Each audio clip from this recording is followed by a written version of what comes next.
are in listen-only mode. Hi, everyone. This is Karia Young Eagle from the Women's Funding Network. I'm the Partnerships Manager there.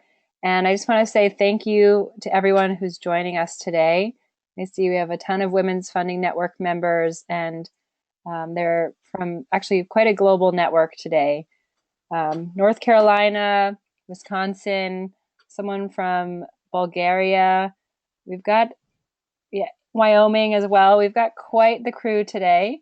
And our speakers are in Hawaii and Birmingham. So we've got quite the global crew today. First of all, I want to thank you for joining us for our November webinar, where we'll hear from experts on the 6 principles to follow so that you can ramp up your fundraising dollars. I'm sure a lot of you have events coming up or you're in the process of planning them. So this will be a great webinar, and hopefully it will pay off for you. So for those of you who are newer or less familiar to the Women's Funding Network, I just think it's important to know that we're the largest philanthropic network of philanthropists and leaders who promote investments in women and girls. In 2015, our network invested $410 million to programs and initiatives that are really results focused, so that they can be advancing women, girls, and their communities on a local and global scale.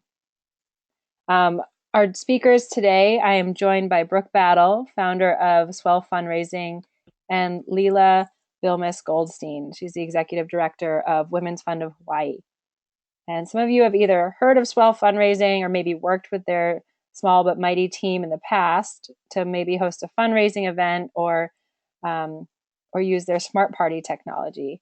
And we've heard really great fundraising success stories from tons of women's foundations, including Southwest Florida, Winston-Salem, Mississippi, Women's Fund of Greater Birmingham, and the Jeanette Rankin Women's Scholarship Fund.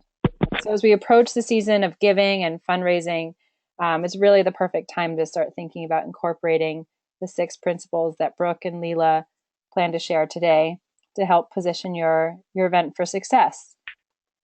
So for those of you who are just joining us or maybe new to the GoToWebinar platform, I just want to share some of the housekeeping details with you.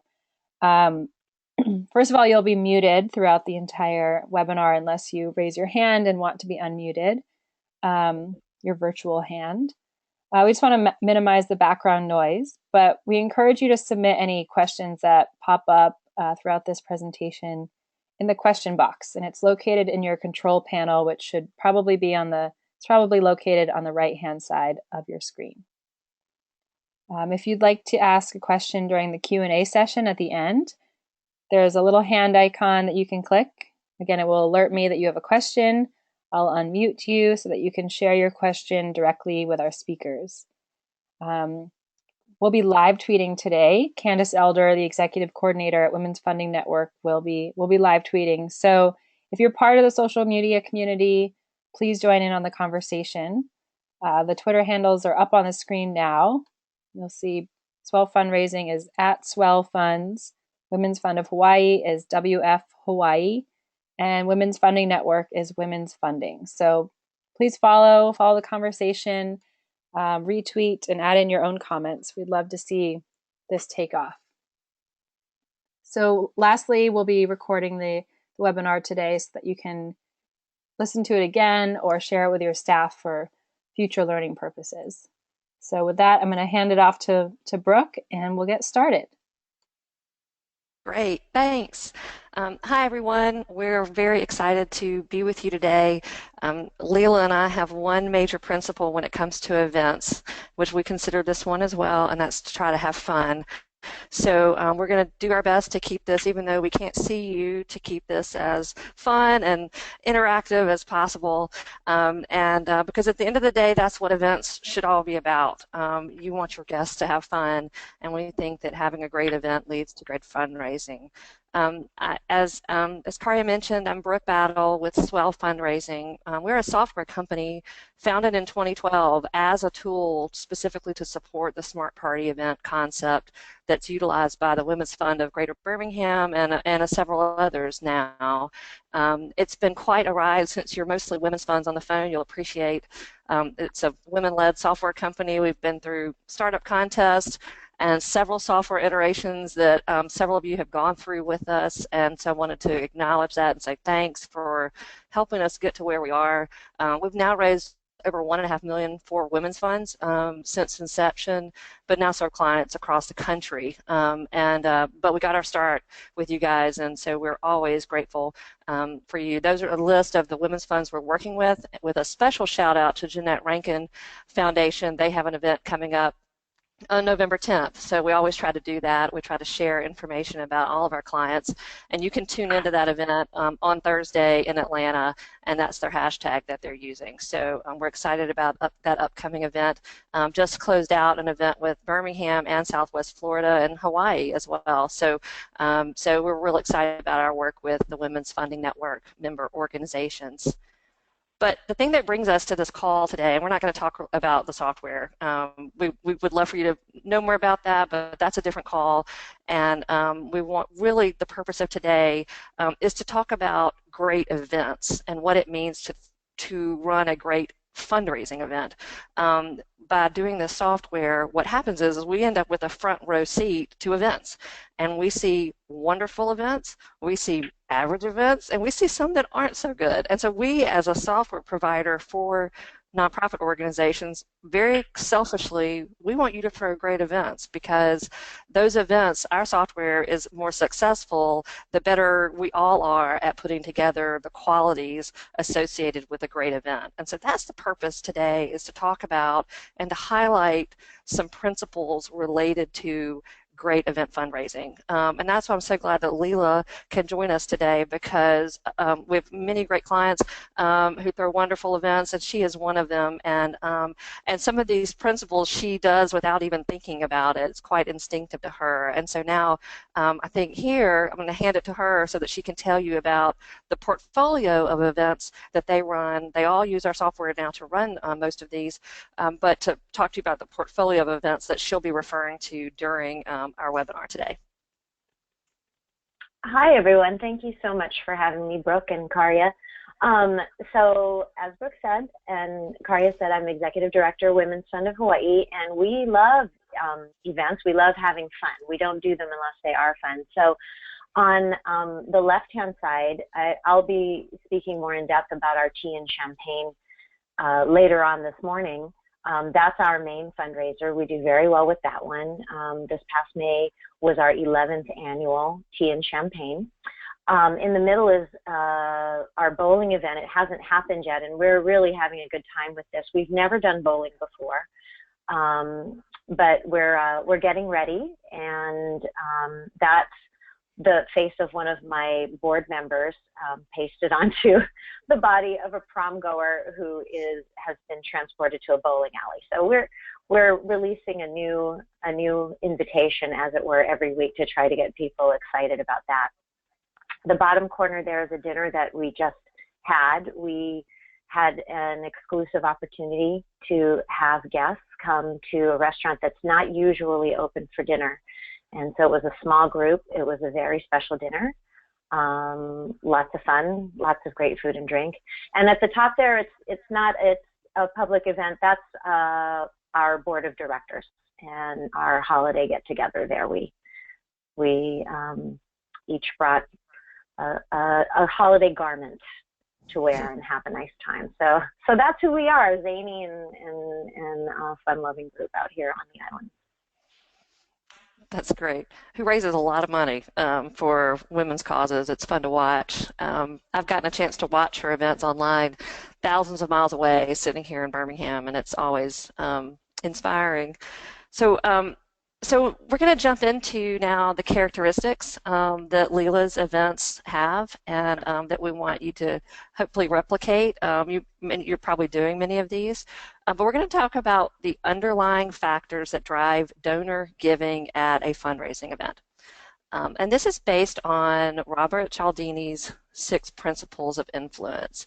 And I wondered if on the webinar, and if you see on your screen where you can raise your hand, I'd like you to raise your hand and just to let us know how many people have heard of these 6 principles of influence and persuasion. It's talked about in many different sectors, mostly sales and marketing. I think this would be maybe one of the first times it's been talked about with regard to nonprofit events. So if you'll do that for me, raise your hand and we can get a sense of how many of you on the call are tuned into this already. And if not, well, that'll be even more information that we can impart. And so keep doing that, and we'll count your hands up in a minute. To begin that, what I want to talk about is creating cognitive dissonance. You may be thinking, what? This is an event webinar. What are we talking about? We're talking about creating discomfort in the beginning. The first principle related to influence and persuasion is about creating a gap between what we see and what we want to see, what is versus what should be. And so what this slide is intended to do is to create a bit of discomfort where the yellow we feel like should actually be yellow and the blue should actually be blue. And so it creates this gap. And it creates a feeling of discomfort. That feeling of discomfort is that discrepancy between a belief and a behavior. You know, in this slide here, I show, you know, I might be driving a large suburban SUV, but I really have a strong belief in reducing carbon. And so that give and take between those two, if a sales representative did a good job of intersecting me right after or during that time when I am having that discomfort, I'm probably a good sale prospect for a more environmentally friendly car, for example. And we have a desire at that point to make a change. When we have that cognitive dissonance, that discomfort between what we see and what we want to see, what is versus what should be. This is the kind of discomfort, and it's something that I wanted to bring up because creating discomfort is hard for us as nonprofit development directors, executive directors, and CEOs. It's that discomfort that you create in the ask, right? That's what an ask is doing. It's creating that moment of discomfort where we really feel like we should be giving and maybe we don't, or we feel uncomfortable in that moment. What the event can do is create some cognitive dissonance in more subtle ways. And so that's what we want to talk about is those principles that create this type of need for your guests at an event to fill in that gap and to create change. And with that gap is their donation. And I want you to know, I found this cartoon. My desire to be well informed is currently at odds with my desire to remain sane. This is a presentation I did probably 18 months ago initially, and so this cartoon that I pulled was before our current election season. And when I saw it today, I thought, I wonder how many people, and I know I'm included, have not watched as much the news as much lately. And so this actually has turned out to be true. And that's a great example of the gap between we really want to be informed, we really want to close the gap, but we really don't want to see what's on the news. And so as we started to do a number of events, and as the volume of events increased, my staff here at Swell and I began to talk about the events that we were associated with, those that were very successful, those that were less successful. And we started we just talked about that and kept talking about that, and we kept trying to line it up with some type of framework. And over time, and a lot of just casual chit-chat, we realized that we had hit upon, and you'll notice this is 5, I've combined one, these 5, and it lines up with Cialdini's principles of influence, and we realized that those principles of influence were becoming a bit of a scorecard for us, and that the most successful events that we have a check mark in every single one. Those that were less successful might have had a check mark in 2 or 3. But those that were really hitting it out of the park were hitting all 5 of these. And we've continued to line up events just casually along this scorecard every time. And every time it's almost foolproof. And that is the basis for the presentation today, is to talk about these 5 principles that you're trying to create with your event. The first is reciprocity. The second is social proof. The third is scarcity. The fourth is commitment and consistency, and the fifth is authority. And we're going to go through the specific ways that your events can hit these things so that you can be one of those top event producers. And so with reciprocity, when we give something to someone, they have a need to give it back to us. And you know that about it. It's sort of intrinsic in the event. And so often we do things, we talk about the ticket price related to food, drink, and music. And I'll really push you to get out of that paradigm. The most successful events are not inside the paradigm of, oh, it's a really good value. And if you're stuck in that paradigm of, wow, this ticket is a really good value for all of the food and the drink and the music and entertainment that we provide for this event, well, then your guest feels that they have then done their part. They've bought a ticket and you've exchanged that for food, drink, and music. And that's reciprocity. But you want to take that a step further. When we as nonprofits provide a priceless experience for our guest, we create that, again, that moment of reciprocity, that moment of discomfort where they want to give something back to us because of what we've given them. It's recognition. Maybe it's an honoree, or you've recognized the board. It's this really fantastic networking opportunity that they don't want to miss. It's fun. We always talk about fun here because it's hard to replicate fun all the time. And it's unique, a unique opportunity to be inspired, to learn, or meet somebody. And so in that gap between what you've created at your event and what they've potentially donated is this gap. And they will feel that they owe you something in that way for that event. And that's what, and Leela's events do a great job of doing that. Reciprocity, different than all of the others, is one that's really like a scale, though.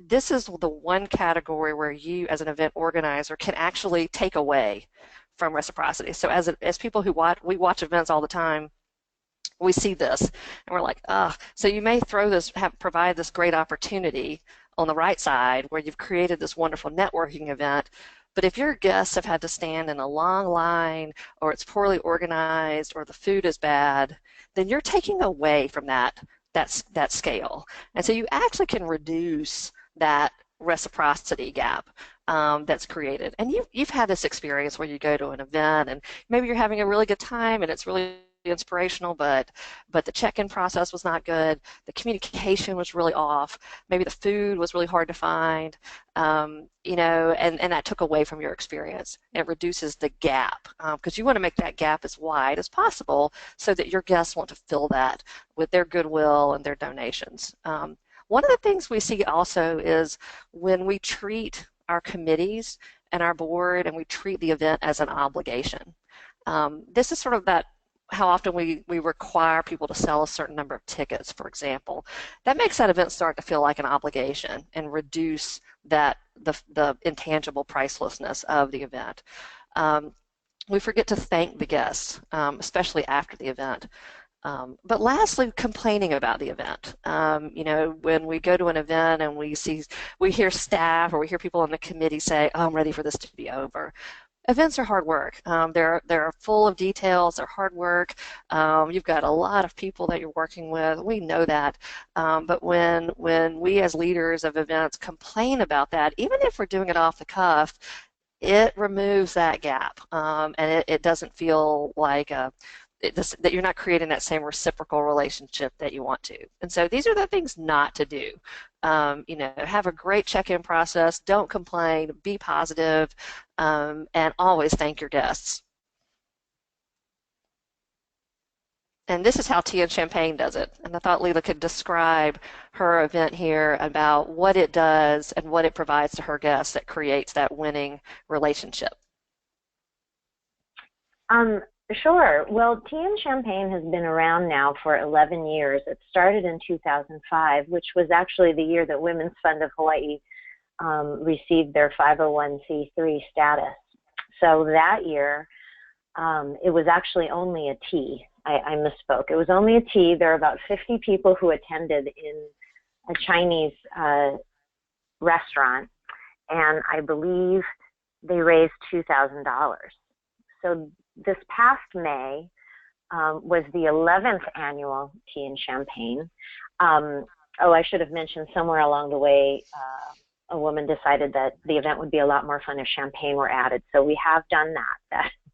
I'm not sure exactly when that started, but it's been pretty successful since the champagne element was added. And 2016 was the 11th year. And we made approximately $180,000, which is quite a big increase from the $2,000 back in 2005. We were sold out with 320 people, which was actually 20 people over capacity for the venue. And in fact, in 2014 we were sold out as well, but this year we were sold out quite early, 10 days prior to the event. So that was really exciting, and it created that element of scarcity that Brooke referred to in the 6 principles, I think. Like other women's funds and foundations, our event is to raise money to fund grants for programs that empower women and girls, and also for our organization and our operational and programming costs as well. And we just try to make it very, very positive. I think people really, the number one thing that women come for, and men come too, but it is mostly women, the number one thing that women come for is, I would say, the networking. We do talk in presentations. We acknowledge the people for their commitment and their consistency. Our board is there. They're great supporters. We acknowledge them as well, people who have been part of it for a long time. But I'd say the networking is probably the main attraction, and helping women and girls in Hawaii. And I've watched that event online, and laughter. There's an awful lot of laughter at the Tea and Champagne event, and it's fun to be on the live stream watching that here in Birmingham and watching everyone laugh. So it's really fun. The next principle is social proof. And this is one of the things that we talk about a lot at Swell. It's a really important part of our peer-to-peer platform. But social proof is what it makes an event tick. And without it, an event really, unfortunately, doesn't work that well. And that's just basically when lots of other people are doing something, we deem it valid. And we know this to be true, but you as an event planner can do some things to make sure that happens for you. And it's to recruit influencers, empower your board. These are pictures on the right-hand side of the screen of 2 women's funds, and those are their event committees. And that's really important. Encourage social sharing so people know who's there.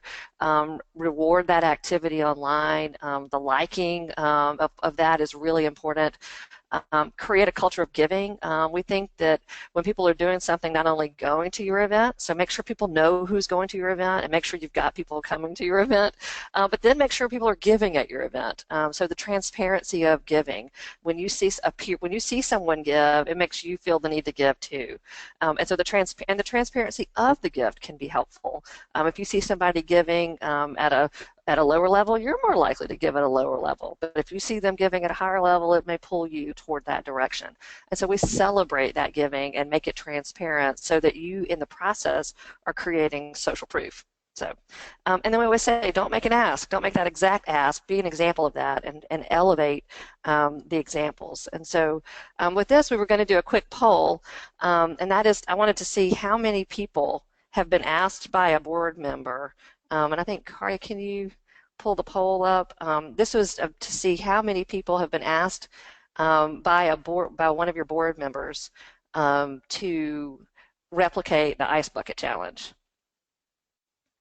I guess you guys can see that.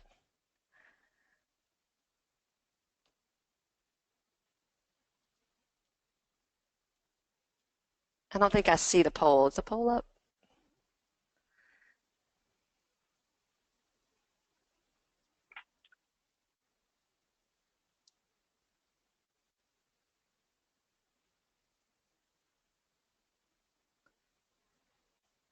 Yeah, I don't think anyone can see the poll.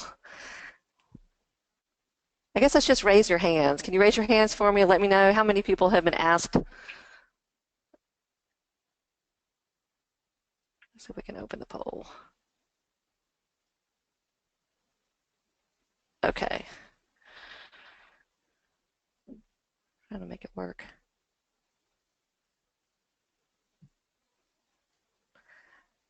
Well, we'll just stop with that. Sorry, guys, we were trying to handle that. What I wanted to know is I was curious as to how many people had been asked by their a board member to replicate the Ice Bucket Challenge. We hear that from clients a lot. They're like, we've been asked to replicate the Ice Bucket Challenge, or just something like that. Ice Bucket Challenge is a great example, though, of social proof. And that's one reason we wanted to bring that up, because it's such an obvious one for most of us. But you can create that through your events, and it's an essential element of every event that you can do. And so you can do that through social media and your online activity, making an example of everyone that's coming, celebrate your ticket sales so that people know who's coming. We often try to say, like, the first thing we do when we look at an invitation is we look to see who's there and who's coming. We look to see who invited us there. And so to the extent that you can interject peer-to-peer kinds of technology and that type of activity with your event, the higher that social proof rating is going to be. And so that's a core part of the Ice Bucket Challenge and also a core part of your events. The Women's Fund of Hawaii does a great job of social proof. And before, this is Leela's slide, but I don't know if she'll point that out, but we pulled these pictures straight from their Facebook page. And so you'll notice that almost all of the images on their pages are from Facebook. And this is an invitation to her bowling event, and I think it's like the ultimate social proof, putting the pictures of the event committee on the picture like that, carrying the bowling balls. And so, and you might have been going to say that, but to me that's sort of the ultimate social proof example on Facebook of why they're coming and why they should go, and that people are already having fun with it. So, Leela, well, if you want to talk about the social proof. Yeah, we're certainly having fun with it. That's for sure. This is before we even launched the invitation. Actually, this was a bit of a teaser, and that's actually our member, not my whole board, but the executive committee plus two of our longest serving members with their faces. It transposed onto that old bowling image and then in the galaxy. So out here, these are some of these women are a little bit known, I suppose, in the professional community. So they certainly responded positively to seeing themselves out there on that. And I think people want to hang out with them, if not a couple of them, and it looks like fun, at least to me it does. It's like you said, Brooke, people want to have fun. People want to have fun with influencers who are having fun. Yeah, sometimes when we're talking with a new client, I ask them about their event committee and how their event committee was selected.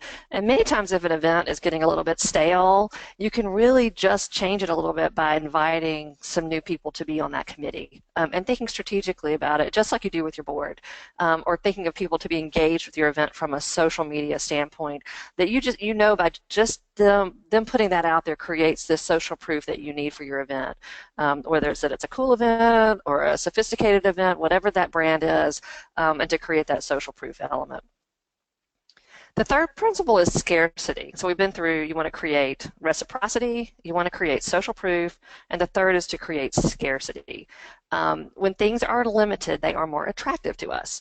The events, by their nature, are scarce. That's why we do them as nonprofits, because we're trying to create a point in time, a scarce point in time where people can give. I mean, all of these people can give to you year-round, right? You have an online page all the time, but events create a point in time that can't be replaced. So by their nature, they're scarce. Some, though, as we know, are more scarce than others. And so our tips for that are to market a rare feature of the event, to showcase ticket buying activity. There's nothing better than saying, and I put this clip from Facebook up. This was one that popped up in a news feed, and nothing makes you want to buy tickets more than when in April an event in November is selling out, and with a well-recognized person, and then people below it are commenting that they already can't get on the registration page. Is it sold out? There's sort of a panic, right, that's taking hold. That's a great way to get your tickets sold and to create that feeling of scarcity. But you also, this is the same effect when Orbitz notifies, when you book a flight on Orbitz, and it tells you how many people are looking at that flight, how many tickets have been sold on that flight in the last hour. It creates that sense of scarcity, and in us as buyers, it creates a sense of urgency as well. And so that's a really important thing. And so we encourage our clients to consider limiting tickets if they can, because we really want you to get to this last one, which is that fear of missing out. This is really important with younger donors, with millennials, what they really want to attend something when they don't want to miss. So, but on the other side of this, and that's why these pictures are in gray, really assess your event. Is your event truly scarce? You notice in the top tip I said market the rare feature of your event. If you don't have a rare feature of your event, think about that. And there are a number of events that we attend and we've been a part of that are just getting a little bit stale. And so rethink that, and think about how to introduce something that is scarce into your event so that people will appreciate, oh, I got to attend that event and I experienced this as a result, and they'll appreciate having been there, and they'll reciprocate that with a donation to your organization. And this is the Women's Fund of Hawaii, and again, Leela mentioned this with their events, and how they create scarcity with their events.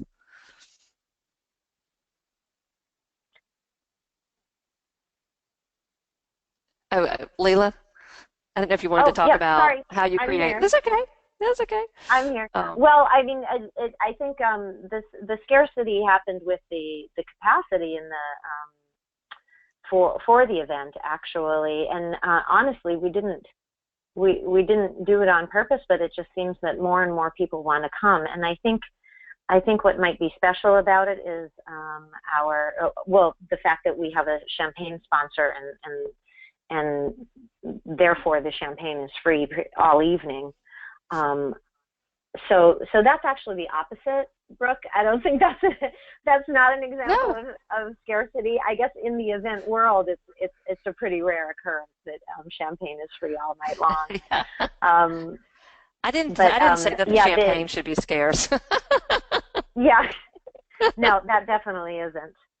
So, but yeah, it's we're faced with a situation this year whether we have to decide, are we going to move to a different venue or not, because of the fact that we were oversubscribed last year, and I am one of the people who feels that we shouldn't move tea and champagne. We should stay where we are. For one of the reasons is what you're saying. Another reason is because I'd like to keep the cost where it is, and make it accessible to all who want to come. And with the bowling on the slide here, you see when can you bowl in a prom dress. Hopefully only it's a once in a lifetime opportunity, and hopefully people will take care of that. Our plan this is the first time we're doing bowling, and our plan with that is to change the theme every year. So, this really is your one and only chance. So come on down and do it. And while you guys are looking at this slide, I think this particular post is a great example too, of a post that creates that fear of missing out moment. This is a great Facebook post. Yes, we're sold out, and then tons of pictures that make you really think, oh man, I wish I'd gotten a ticket to that. And she's got the donation link right there. So it's a great example of a scarcity post, and so keep that in your toolbox as you're moving forward. This characteristic, commitment and consistency, is the one that we see that gets missed. It is the one that is the real differentiator between those that do well and those that do really well, especially really well over time. And this was the surprise to us as well. The concept here is that people act according to their value and beliefs, but contradicting yourself creates that dissonance that we're talking about. And so what we mean by this is that an event creates the first step in a series. Many times when people come to an event, it's the first time they're coming into your organization. Many times they're new donors into your event. They've been invited by a guest. We encourage you, though, to recognize that people, as humans, we want to give again. The ultimate way to affirm the decision that we made to attend and give to your organization is to give a second time. It means that we made the right decision the first time, and that makes you feel good. The flip side of that is if we decide not to give again, that creates a little discomfort. That means, oh gosh, what about, maybe I didn't make the right decision the first time. And so we really have a very strong inclination to give a second time. And we sort of know that already as development professionals in our donor retention, and donor retention numbers are felt relatively strong in the 50% plus range. And a lot of it has to go to this. But how does that relate to an event? And so what we want to talk about here is how you reward repeat guests. Our most successful events recognize and reward repeat guests. And that was the moment we realized that one of our most successful events actually highlights the number of years that each table host has been a part of that event. And so as a result of that, you don't want to miss a year because it's going to pull you out of that list. And it's a part of the program of each event that year. This is the reason that colleges, if you give over a certain number of years, you become a part of a society. And if you miss a year, then you're not in that society. Those are the types of elements that are rewarding that need for commitment and consistency. And so we don't see events do a lot of that. Many of them go from sort of every event as a new year with a new chair, new sponsors, new donors, and new guests, or at least it's treated that way. And what we love to see is you guys, honor the previous year board chair, honor all of the previous, event chairs at the event. Recognize the people who have attended your event for multiple years in a row. Highlight that commitment and consistency. That not only is going to create that recognition that we talked about in reciprocity, but it's going to make them feel really good about supporting your organization, and it's going to make them want to continue to support your organization. Leela does this naturally. I don't even know if Leela realized she was hitting the commitment and consistency button so hard. But Leela, I don't know if you want to talk about how you do this just organically at your events and how you recognize people. Well, I guess I have so little awareness of the fact that I'm doing it. I'm not sure what to say, except that we are lucky enough at Women's Fund of Hawaii to have certain individuals and certain organizations, corporations that support us years on end. And we do acknowledge them, the corporations, especially in our program. Definitely by thanking them there, and then usually I'll get up and I'll thank them, and then we recognize, or I recognize, I should say, the board of directors and the chair specifically. And if there's anyone there who used to sit on the board, we're big on gratitude. So I think in that way, perhaps that might be what Brooke is referring to. I'm super committed to them. And grateful to them, and they because they have shown such strong and ongoing commitment to us, and that might be what keeps them coming back. That and the fact that we're doing good work, and we continue to try to earn their confidence and trust. Yeah, for example, I noticed when Leela introduced her lead sponsor last year at Tea and Champagne, she noted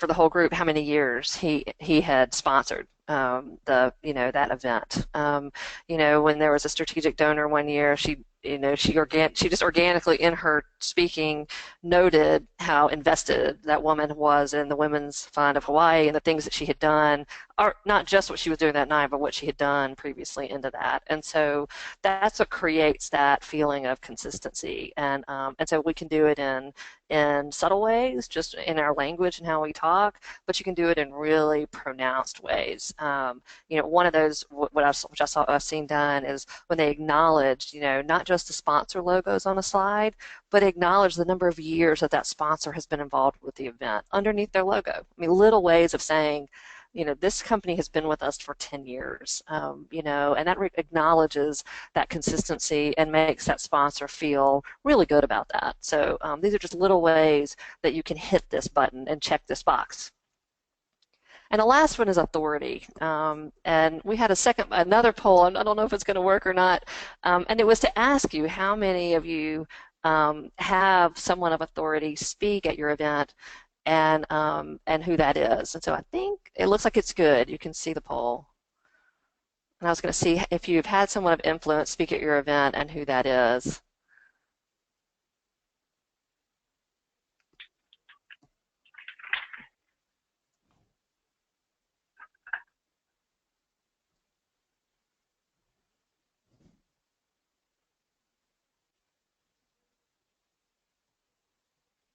And I'm going to go ahead and continue, even though I know that you're looking at the poll.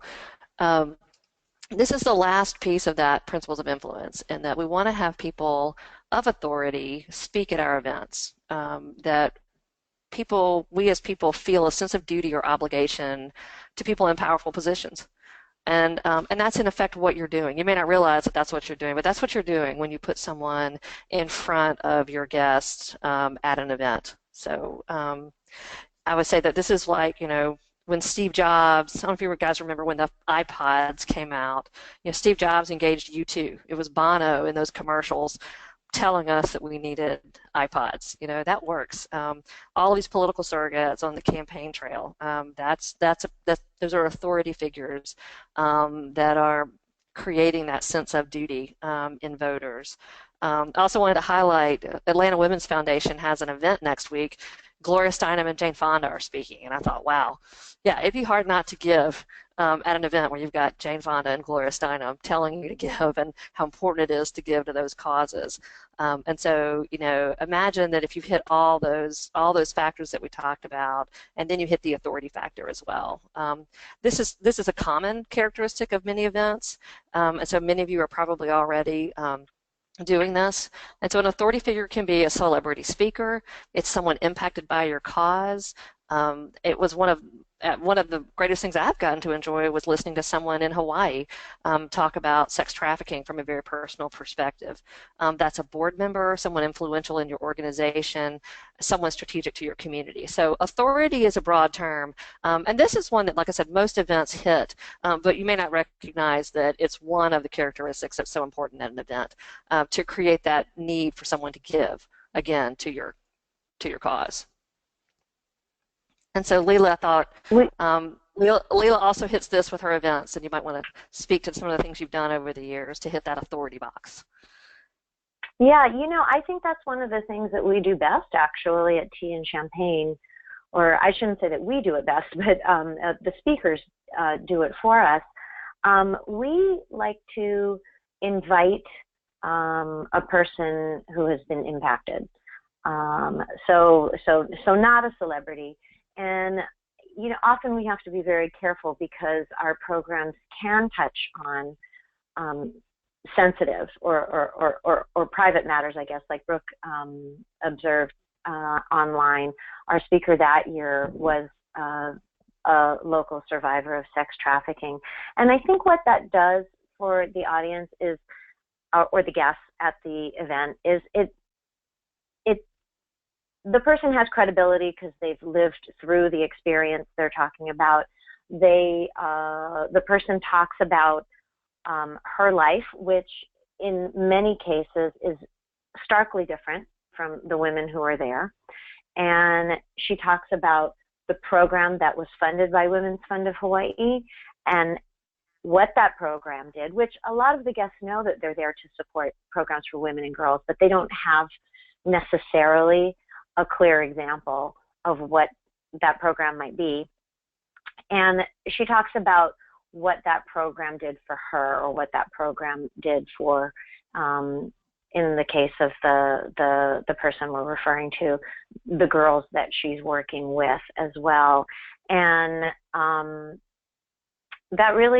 think that really brings home what Women's Fund is doing and why we're all there. And generally what we do at that point at our event is we move into a fundraising piece, which over the past couple of years has involved an auctioneer, and we try to raise money for grants at that point. It's a little manipulative, I guess.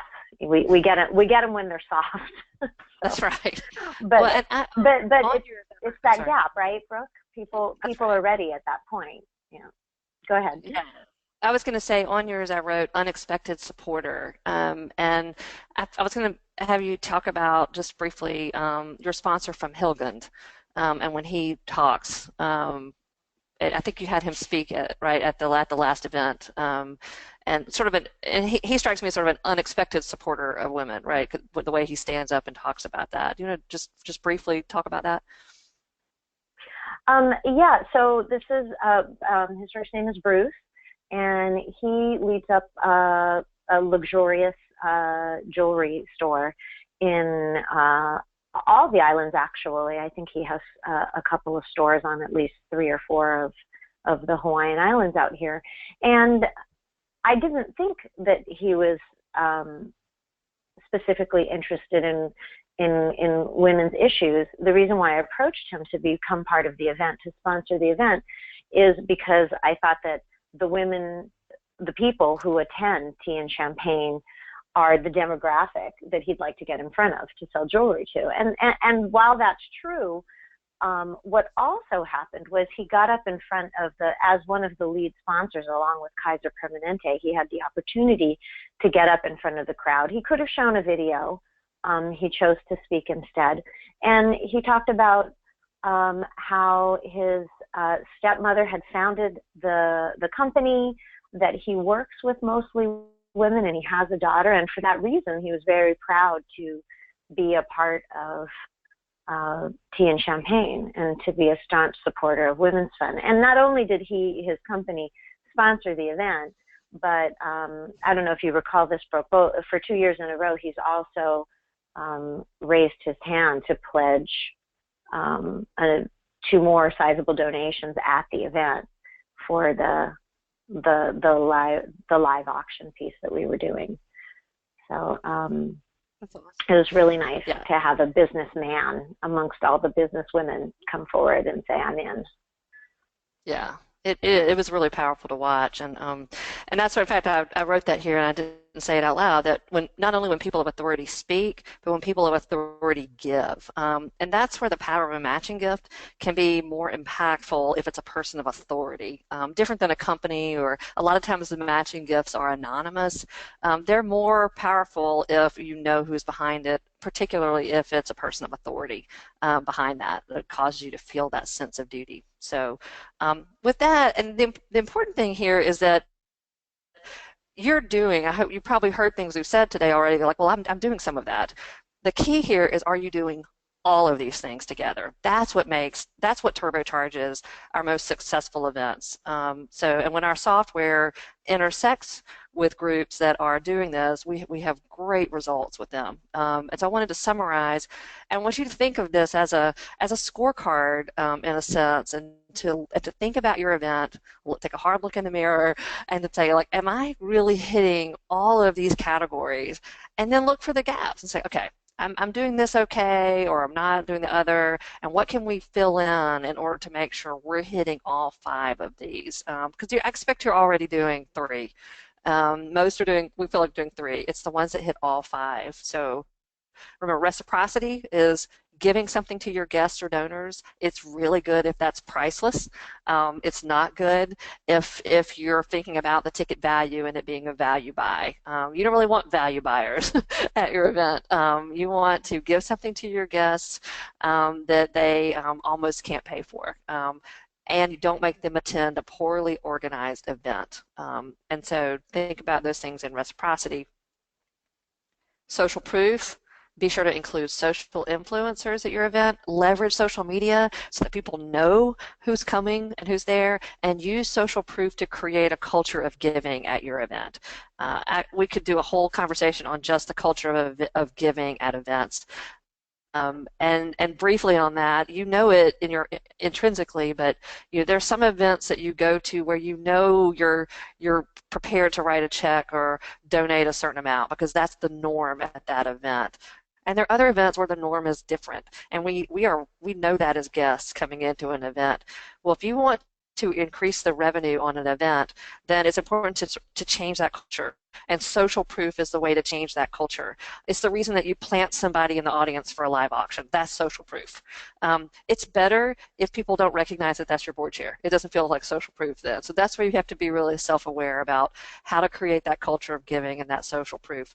One of the best things we've done is over the years has gotten some local radio hosts and stuff to talk about an event, again, an unexpected social supporter. Third, scarcity. Limited tickets, a rare opportunity, create that fear of missing out. This is where early bird tickets and early bird coupons can create some scarcity in the early days, and then you want people to feel like they've got to get in early in order to get there. Commitment and consistency, give them an opportunity to give again. They have a need to give to you again. Post-event communication to solidify their commitment, and reward repeat guests and sponsors. And then finally, authority. We feel a duty to powerful people, and so to have someone of authority speak at your events. And we hope you'll connect with all of us online. Hey, thanks, Brooke. That was great. And I want to open it up to the audience for questions now, as I'm sure I know Brooke and Leela hit on a lot of things, but if there are any questions other than the couple that we've received, please start to ask them. So, Brooke, I wanted to start you off with one question we received. And the question is, we so often preach to the choir at our events. The same attendees begin to attend or end up attending year after year. So how can we open up the door and get in new supporters and new attendees at our events? Sure. That's a great question. That's something we talk about a lot at Swell. I'm not here to sort of hawk our software. That is one of the things that software can help you do. There are a couple ways. One is we do provide a software that puts a peer-to-peer tool in the hands of all of your guests, recognizing that the people who often come to events are already your supporters. Part of that's human nature in that by the time you get a babysitter or leave the office, or if it's raining outside or whatever it is, that getting someone physically into an event space is actually kind of a tall order, depending on where you live and other barriers. Getting them to join you online is a lot easier. And so that is what the software can do, is take advantage of that choir. That sounds negative, but to recognize it as the choir and to hopefully get them to do some sharing and talking about you online while they're at the event. And so that's one of the objectives of the Swell software.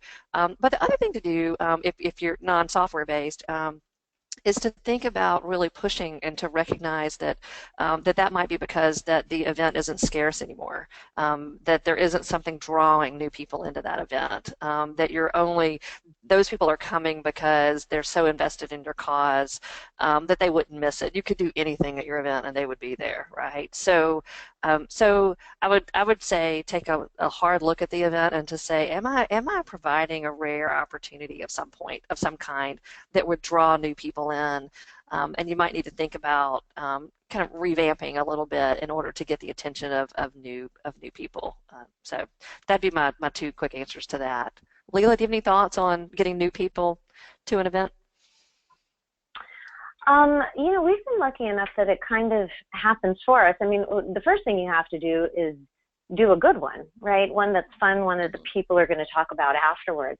And so, and that's just the power of people's networks. After that, someone says, you have to come to this. This is the best event in town. Mm-hmm. In fact, the first time I attended, it was because I wasn't part of Women's Fund of Hawaii at the time. And that's what got me to go, was a good friend saying to me, oh, this is my favorite of all of them. And ours is really, compared to, I think, a lot of the others in town, fairly inexpensive. Now it's $110 to attend, which I think, for what it is a pretty good price.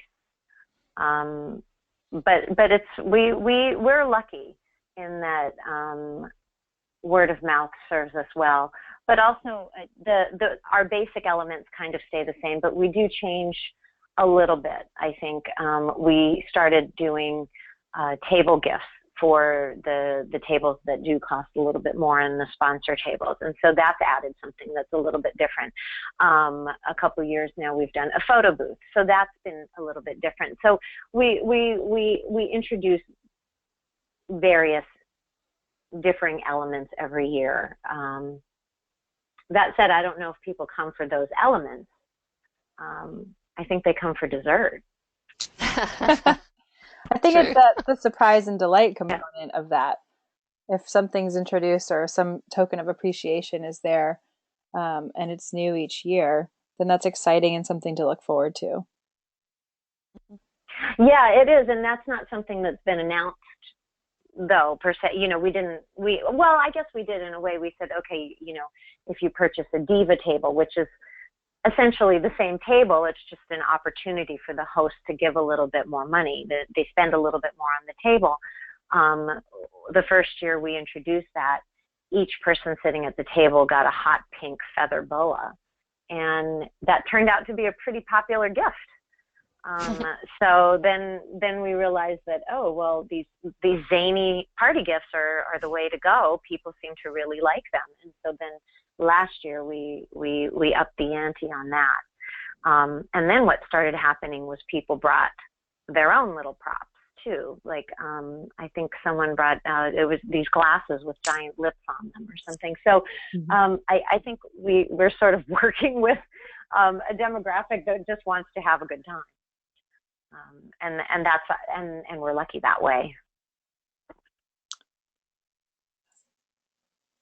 So another question, Leela, I'm going to direct this to you. How did you go about developing a relationship with Bruce, the businessman? And was that a cold ask? Was it an introduction from a board member? How did that relationship start? And what was the timeline around it? How far in advance did you start to cultivate the ask?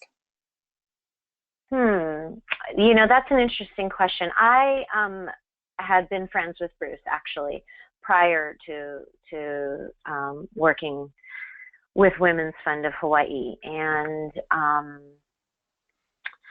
I'm trying to think how long before I had just started. The first year they sponsored the event was 2014, which was the first year that I was involved in it, and I'm sure I must have asked him. I took him out to lunch, probably in December. Our event's in mid-May, and I told him about what I'm doing and the event, and that it was is a great opportunity, as I mentioned earlier in the webinar, to create visibility in front of an audience that he would want to get in front of, and he was very receptive. And I don't even know if that's a real good example because it was so easy. He saw it. He saw it immediately that this is a great thing. And initially, he wasn't going to come. He got a table of 10 for his company with his sponsorship. And so his wife, who's my friend who also works in the company, but I hadn't met with her, by the way. It was him that I met with. So he said to her, okay, get together, 10 women who want to go to this with you. And then, like the week before the event, he decided he was going to come. So he actually ended up buying a ticket, even though he was one of our 2 lead sponsors. He couldn't, there wasn't enough room at his table. So he ended up buying a ticket and sitting at a not as good table. But I think that definitely, if I were doing, so it was an ask. To answer the question, it was a cold ask, but it was a warm environment, if that makes sense, because we were friends before. But I would think introducing someone to the organization, trying to figure out what's important to them or these issues that they care about, and then also, and this is where actually the Swell software really made it easier for me to talk to Bruce about getting involved, because I was able to tell him the benefits to his company that the software offered. And I know we're not plugging the software, but that was a big part of it, was talking about the logo on our event site and the outbound link, and the fact that I would be able to tell him after the event how many hits the page got and how many click-throughs, and it was impressive. Those numbers were impressive, and so he came back a second time, and I raised the price by 50%, and he came back in 2015. We're not going to do that. We're not going to do that to him in 2016. Maybe it was right. Hopefully he'll be back. Hopefully. Better was. Perhaps it was. Perhaps it was. So we have time for one more question, and it could be, could be for both of you. Would love to hear both of your perspectives on this. But have you ever found that putting a cap on tickets reduces the number of guests? No. That's a short answer, but no. Yeah, I didn't think we were going to have to do it, but I remember the day that I called up Brooke and I said, "You got to turn it off. You got to turn it off." Do you remember that, Brooke? Because we had too many people, and I wasn't anticipating that was going to happen. But so I would say no, and then I had people emailing me afterwards, which was when I had to beg the venue, "Can I please add, another table? I've oversold it. It was an accident." but we have to let them come. And so no, I would say the cap didn't, but it depends. Also, I mean, I think it's important to be realistic about the number of people. If I had a venue that could seat 1,000 and I was selling 1,000 tickets, I don't think there's any way we would have sold out. So it's being realistic as well. We weren't realistic, but we weren't realistic in the other direction. I mean, obviously a cap reduces, a cap obviously reduces, if there's a cap, there's a cap, right? I mean, so it by its nature reduces the number of guests because it's a cap, right? But at the same time, and maybe that's because I'm so focused on the online audience related to events too. Like, I don't believe that your event fundraising is confined to your event space. And so my fundamental belief in that is why I don't worry about. In fact, I love to see when people donate and they don't come to your event. That is the best scenario of all. You haven't had to feed them, you haven't had to spend money on them, and they've donated to you. Like, that to me is the best result you can get from an event, as a donor who did not buy a ticket, and still have a full event. And I mean, by nature, a cap, keeps it to a certain number, but I don't think it reduces your fundraising. That would be my answer, to be more clear to that question. So, happy. Yeah, and I can't help but say that that's been one of the great things as well about using Swell's event site, is that I have been able to get donations to the event from, for example, a bunch of my relatives who live in New York who don't come, and I don't even think they watch it online because of the time difference. I think Brooke's the only crazy person who stays up till 1 a.m. doing that, but it's a way for me to fundraise around it, and allows people to give to it. And I think that initially, I correct me if I'm wrong, Brooke, you were part of an event where the biggest donor wasn't even at the event. Is that right? That was early on, I think. Yes. No, we've had that happen a number of Florida. times. We've had an event where the fundraiser, we had somebody fundraising for an event. He was in California and the event was here in Alabama, and he was the top fundraiser for that event, but he never came to the event. So we get a number of donors who never come. We see donations coming in from they're obviously usually heavily concentrated around the geographic location of the event, but they inevitably are spread. And it depends on the cause. And health causes tend to go a little wider, but we love to see the women's funding causes go wider too. And we love the idea, since I've got you on the phone, to see women's funds connect to each other. That's been kind of a fun.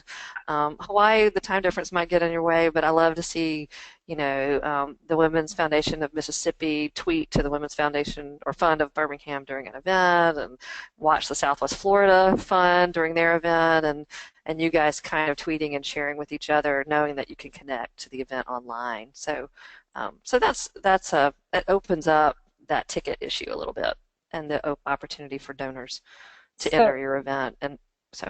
Oh, Brooke, sorry to interrupt. I just wanted to unmute the woman who asked the question about this cap, so that she can clarify a little bit further. So she's from the International Women's Fund in Canada, and here she is.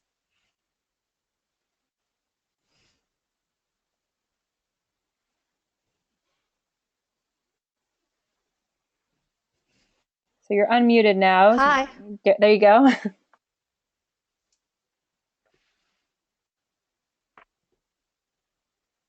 You can go ahead and ask your question if your computer is working, right? Yep. Can you hear me? Oh, yes. Yeah. Perfect. Okay, so we thought of this idea, like you guys said, putting that, there's limited tickets, come on out. But we're scared that if we do put that limited tickets, wouldn't that kind of decrease or reduce or stop people from buying, because they probably think now, they don't have enough tickets, it's fine. It is a scarce event because we do have it once a year and people do show up, but it's just that anxiety feeling that we're having here. I guess that's why I was asking, like, wouldn't that kind of, in this instance, deflect people from coming, sort of thing? If you say, we only have 10 tickets left. I don't think so. I don't know if Brooke agrees with me, but in my experience, I mean, of course, I can't say for sure, and I don't know what your limited ticket quantity is, but I think that people generally, human nature is to, oh my gosh, if there are only a few, I have to make sure and get one. Unless they plain just don't want to come to begin with, but that would be my first instinctual answer. What do you think, Brooke? I agree. I have confidence in your event. That will not limit your ticket sales. Okay. So, yeah, I agree. Go for it and tell us how it goes. Perfect. Thank you for that input. Yeah, we can't wait to hear about it. And I think if it's true, you should say it. Oh, sorry about that. I was going to say, I think if it's true, then you should go ahead and say it. If it's true that there are a limited amount, then you should let people know that. Okay, there is, but we still want the maximum amount, so I guess it's just nervous. But I like that you said have confidence in your event. People will come out. Yeah. Well, for example, we just did our bowling event is coming up, and we're getting close to the maximum, actually sooner than I thought. Also with that, and we've been sending out every week, as I mentioned earlier, we're doing a campaign of these fun photos. And this week I'm going to announce that, this is it. Basically, act now or you may not get the opportunity. It happens to be true, but I think what that does is a lot of people kind of sit on these things too. And usually what we found with, for example, tea and champagne is it's the 2 weeks before the event actually takes place is the flurry of ticket buying. So just be patient, because I don't know if things work that way in Canada too, but that's what we see over here is that people they're saying, oh yeah, I'm going to come, but they don't actually purchase until closer to the last minute. Yes, that's the same thing we're having right now. Yeah, I think that might be a universal. I can tell you from being on the software side, it is universal. It is universal. So. That's good to know that we're not alone. You are not alone. It's so hard on our tabled events too, but it is what it is. Well, I hate to cut this conversation short, but we're 10 minutes over, so I just want to make sure we end on on time. And Brooke and Leela, if it's okay, we'll share your email addresses with everyone in the follow-up emails so that they can continue to have these good conversations after the webinar. Again, the recording is going to be sent to everyone, so feel free to watch the slides, look through the slides again, listen to the webinar, share with the rest of your event planning staff and committees. And we hope that you, come back to us after your next event and say, I already had hit 3, I hit the last 2, and we had a great fundraising event. Thanks for the opportunity. Thank you. Yeah, thank you both, Kara and Brooke, and everybody on the webinar. Thanks for attending. Yeah, and look out for our next webinar in December. It's a big focus on philanthropy and the why around giving to women and girls. So take care and stay tuned for that. Thank you. Thanks. Bye. Thank you. Bye-bye.